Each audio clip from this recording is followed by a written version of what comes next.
I was in the upstairs office when I got the call from somebody who was attending a church that a friend of mine had started.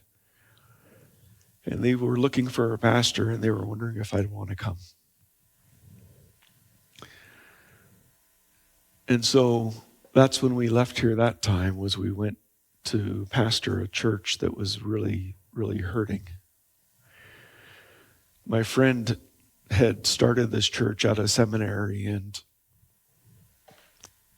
the vast majority of people in the church had come to be Christians as adults, which I don't know if you know anything, but most kids, like most churches are, we were raised in the church and we stay in the church, and that's what a church is. This church didn't have any of that. And while it's exciting, it comes with a lot of garbage. And he had led almost all of them to the Lord, and his family thought that he probably had early onset dementia because he just started doing really not good things. And he left his family and he left his church, and this church is hurting when we come to help it. And I knew all of this before we came, and in prayer, God told me he was going to teach me how to love.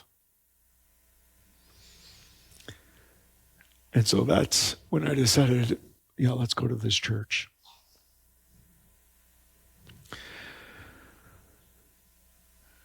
And you learn how to love because people hurt, and people hurt you, and hurt people hurt you, so you better learn how to love them.